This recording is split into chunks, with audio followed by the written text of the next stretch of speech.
오늘 시간에는 기쁨으로 곡식단을 가지고 돌아오는 이 제목으로 하나님 말씀을 살펴보도록 하겠습니다.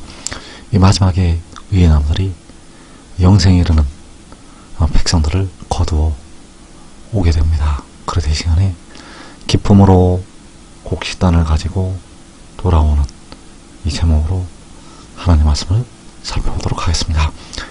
그래서 시편 126편에서는 백성들이 돌아올 때를 향해서 말씀을 하시고 있습니다. 시편 126편 1절에서 여호와께서 시온의 포로를 돌려보내실 때 우리는 꿈꾸는 것 같아도다. 자, 시온의 포로를 돌려보내실 때, 자, 시온의 포로라는 것은 이방에 사로잡혀간 백성들을 가리켜서 말씀을 하고 있습니다. 그래서 마지막에 하나님의 백성들이 모든 이방에 사로잡혀간다고 누가복음 21장에서 말씀을 하셨습니다.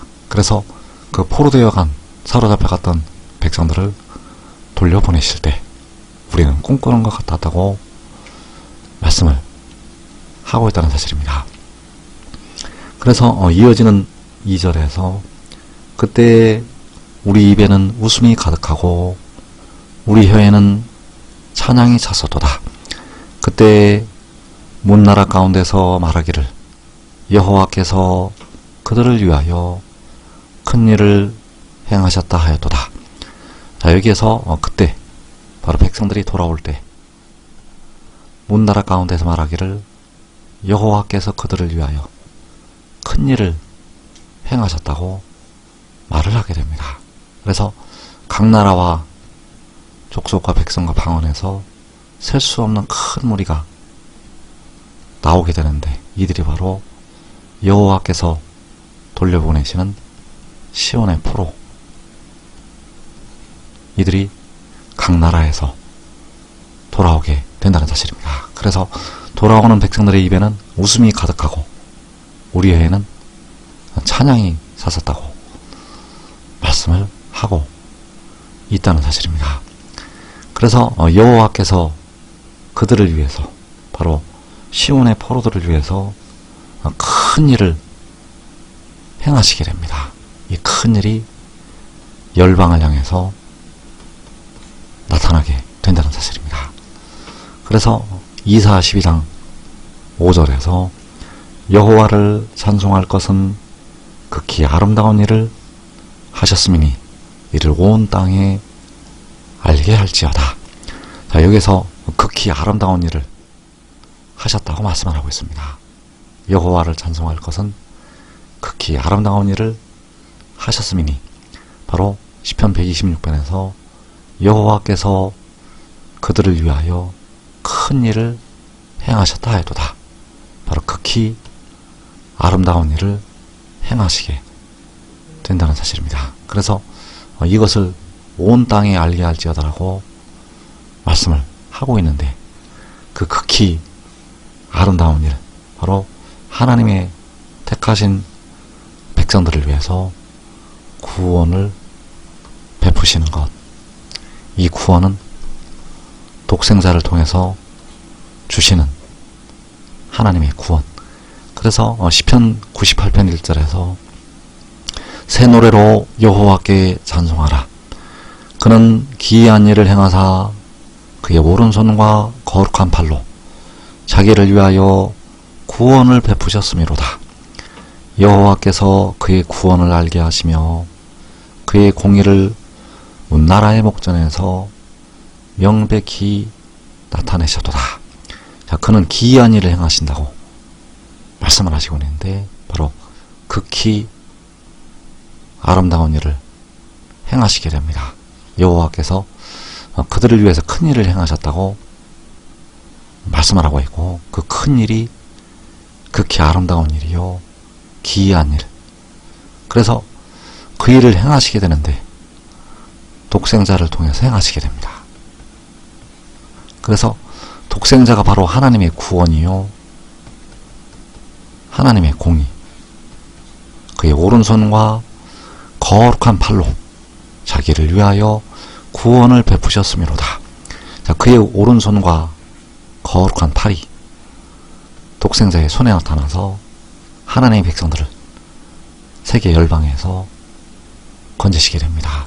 그래서 여호와께서는 그의 구원을 알게 하시고 그의 공의를 문나라의 목전에서 명백히 나타내신다고 말씀을 하고 있습니다. 바로 독생자를 알게 하시고 독생자를 문나라의 목전에서 명백하게 나타내시게 된다는 사실입니다. 그래서 데려감을 얻는 자들은 그의 공의를, 그의 구원을 알게 되고 믿게 되고 순종하게 됩니다.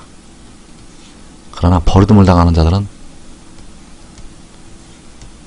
문나라의 목전에서 명백히 나타나도 그들의 눈이 감기게 됩니다. 그래서 7날의 빛이 나타나도 그 백성들은 깨닫지를 못하게 됩니다. 그래서 여호와께서는 그의 구원을 알게 하시고 그의 공의를 문나라의 목전에서 명백히 나타내시게 되는데, 이때에 의의 나무들이 많은 열매들을 거두게 됩니다. 이때가 바로 작은 자가 천을 이루고 약한 자가 강국을 이룰 때. 그래서 시편 126편 5절에서 눈물을 흘리며 씨를 뿌리는 자는 기쁨으로 거두리로다. 울며 씨를 뿌리러 나가는 자는 반드시 기쁨으로 그 곡식단을 가지고 돌아오리로다. 여기서 씨를 뿌린다는 것은 그 독생자를 위해서 심는 것, 바로 믿고 순종하는 것. 그래서 눈물을 흘리면서 씨를 뿌리는 자는 기쁨으로 거둘 것이라고 말씀을 하고 있습니다. 울며 씨를 뿌리러 나가는 자는 반드시 기쁨으로 그 곡식단을 가지고 돌아오리로다. 바로 영생에 이르는 열매들을, 많은 열매들을 거두어 오게 됩니다. 그래서 울며 씨를 뿌리러 나가는 자는 반드시 기쁨으로 그 곡식단을 가지고 돌아온다고 말씀을 하고 있는데, 그 울며 씨를 뿌리러 나가는 것은 바로 그 영을 위해서 심는 것. 그래서 자기 육체를 위해서 심는 자는 자기 육체로부터 썩어질 것을 거두게 되고, 그 영을 위해서 심는 자는 그 영으로부터 영생을 거두리라고 말씀을 하고 있습니다. 그래서 그 영은 바로 살려주는 영이요, 독생자. 그래서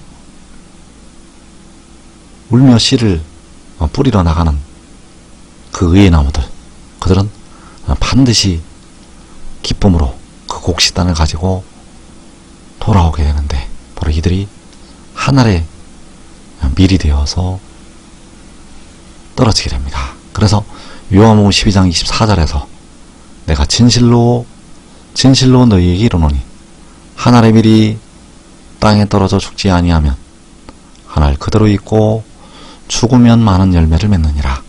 자, 하늘의 밀이 땅에 떨어져서 죽으면 많은 열매를 맺는다고 말씀을 하고 있습니다.